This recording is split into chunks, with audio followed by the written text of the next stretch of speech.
Hey guys, today I'm going to talk about ERC-721 and why we need a new standard, and all the behind the story why I wrote the Why ERC-721 Sucks article last year. Just a quick introduction. I work for Ethereum Magicians. I'm Ethereum Standards Coordinator, but I do so many stuff behind this title, but the title looks cool, but it's just a thing that sounds fancy. So let's talk about ERCs. Not sure if you guys are aware, but Ethereum goes through a process, a governance process, through which we create EIPs, and ERCs are a part of EIP process.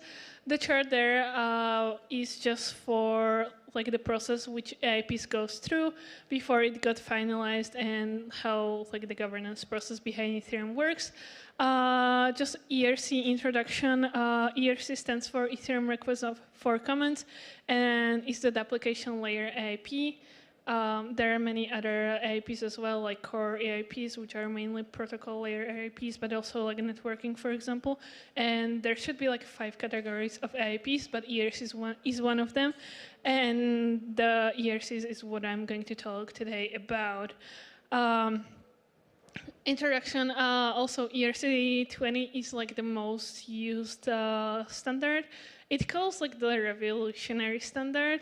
And the most of the tokens that are out there, the fungible tokens that has real value, are using the ERC-20 standard.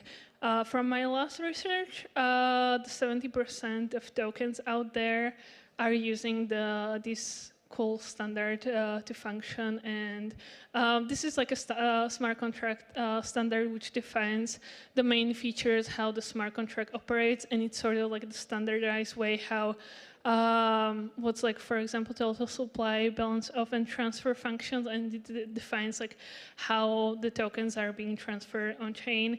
So this is what the ERC does, and here are some examples that I don't want to mention because people will think that I'm shelling bags of some tokens, so I added just logos of some tokens examples of which are using ERC-20 token standard for that. But today is not about the ERC-20, but today I'm going to talk mainly about, do you want to take a picture of that? I can move that. Okay, cool. So ERC-721. This is the most popular non-fungible standard. I have no idea why the heck I have twice the NFT in the first line, but I just noticed that when I was practicing my slides. So bear with me with that. So the 721, it was the standard that got introduced by Dieter Schilly and William Entriken back in 2017. It got implemented in 2018 when the chain was in a totally different stage as it is right now, but that was the evolution of the Ethereum and the chain itself. So this standard is mainly used for non-fungible tokens. And it's everywhere, all of the NFT standards, or all of the NFTs should use either ERC-721 or ERC-1155.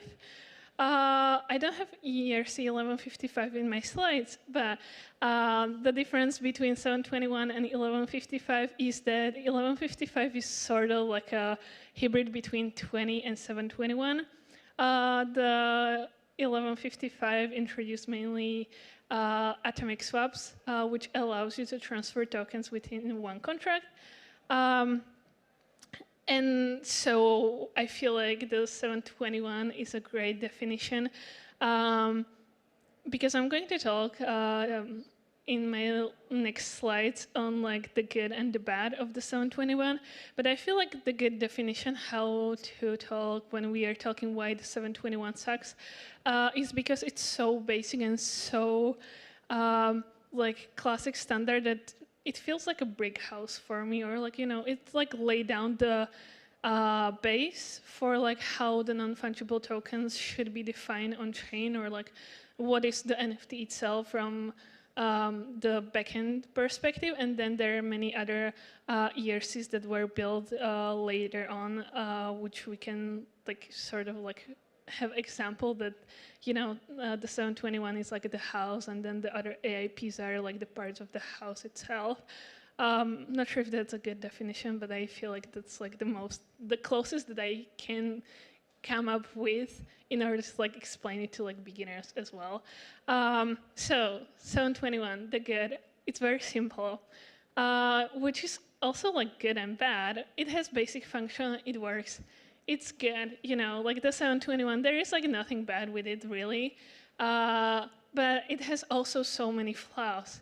So it's missing many functions, but also like it was developed in like 2017, 2018, right? And the Ethereum itself as a chain was in totally different stage. There was different ideas how we think about the NFTs itself, and like the use cases and what we need, like what kind of functions the NFTs should have. The metadata, that's like totally mess, but also like the metadata is just like the worst thing ever when it comes to NFTs, and I'm going to talk about it later. But also, it's not so up to date, which is like obviously, but also that's very questionable, like how we can keep standards up to date. But that's probably good discussion to talk about when we are going to talk about Ethereum governance itself, and when we are going to talk with like AIP editors, for example. So the struggle was, yes, I have this word on the slides because it's funny, and I love to using that when there is something not so funny.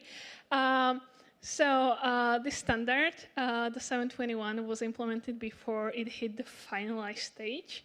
I recently learned that as well, which was new for me, and that's why it actually sucks, and that's why the 721 is so bad. But also, there's a good question, like how we know that the ERC is ready when it reaches final status. I personally feel like it reaches final status when it goes into like soft fork or hard fork itself. But also it's ERCs, and ERCs are going these days through like different process, and I feel like they're probably will be even separated from the IP process itself. So this is like what is being in process, and I don't have like any rights to like, yeah, I don't like work on that. That's like out of my scope, but I wanted to like present that as that's like something that is happening. And this also seems to be a problem with other ERCs, not only ERC-721, but there are many other ERCs that were implemented before they were like finalized and they were like legit to be used. One of the many issues, the security issue with 721, which I found out recently when I was actually getting ready to move the slides, and I was reading some Samsung's articles. So they have the transfer function, which is supposed to be safe, but it's not safe, which is kind of funny.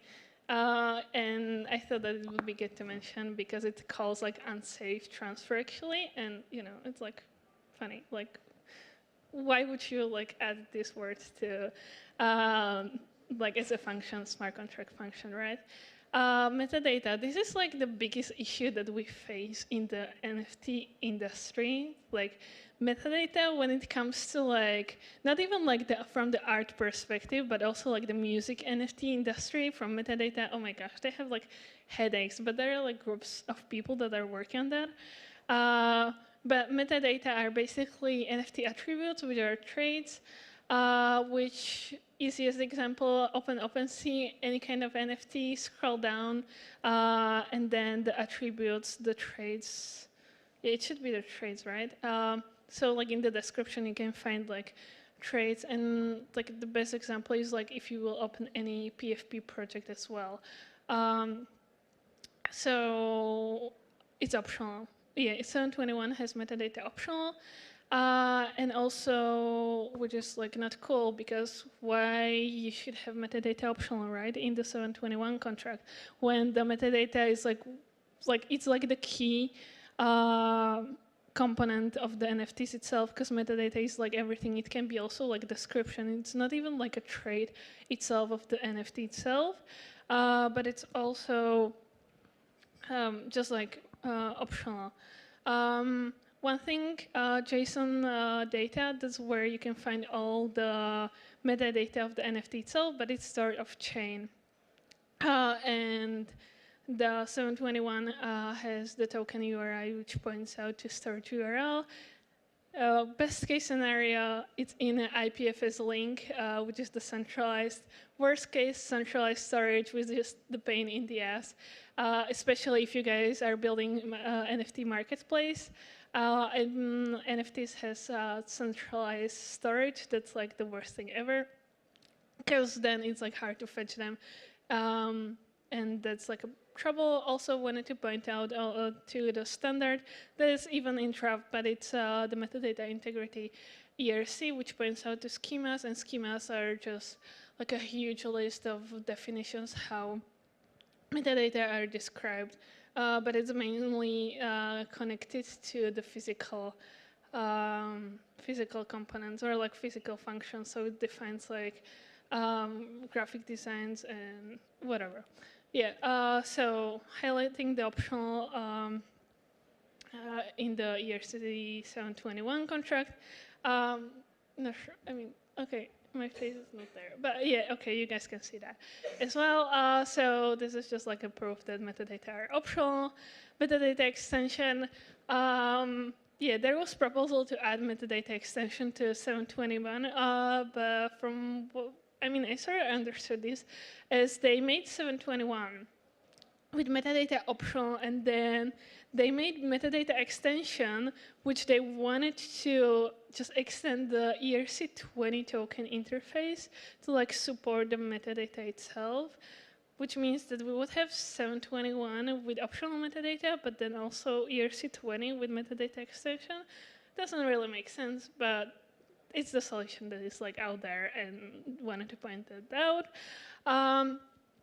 And there are many versions of ERC-721. So one of them is the gas optimized implementation from Azuki team, which is kind of cool. It saves a lot of gas.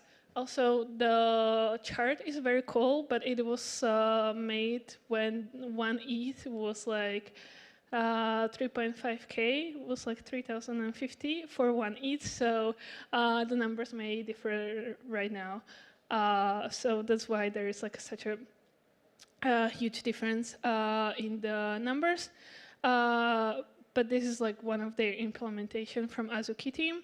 And there is also, like, there are many other EIPs and ERCs that want to like either extend functions of the 721 or support the initial base functions of the 721 itself. One of them is the user and expires extension, which is basically ownership ERC, which adds another address to the contract itself, who can like use it, which can be usable for like gaming and lending, for example.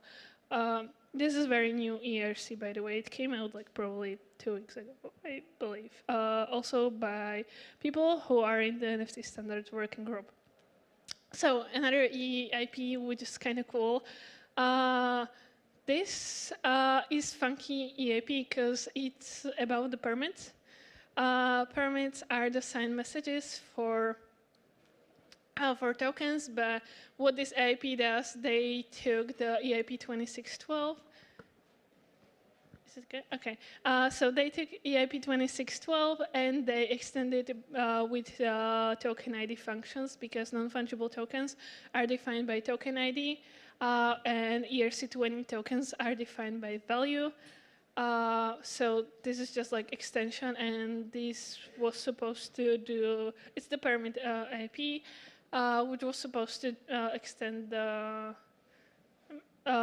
transfer value. So I hate shilling, and I'm really very against shilling, but I feel like this is like very cool way how to highlight my work. So I've been working on the NFTStandards Wiki, which is a very cool documentation of all things that are happening around like NFTs and ERCs. It's like a sum of everything. Like, you guys, like, this is like kind of cool.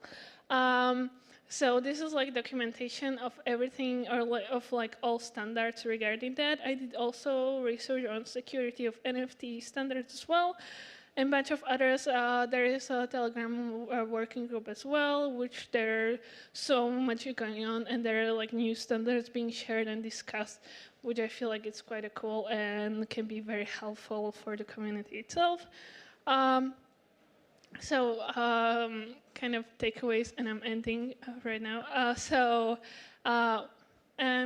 I would love to encourage you as a community to build simple but well-written ERCs, because there is, I mean, yes, there are so many ERCs, but so many ERCs that does like not really much of a things and are very simple, and you know they kind of suck. But also don't write ERCs to fill your project. Like write ERC that can be used outside of your project. Don't implement ERCs if they are not in final status, because if they are not in final status, there may be something wrong with it, or the ERC itself can be edited before it reaches final status, which means that there can be something wrong. Either like there can be a bug, or the ERC itself can be edited afterwards, or it can be like improved.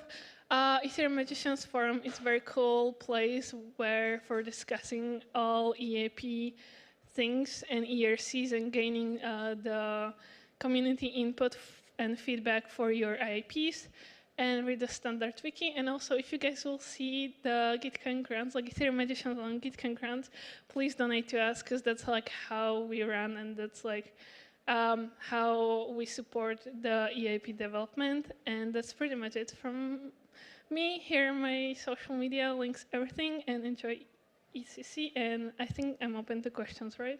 So, yay.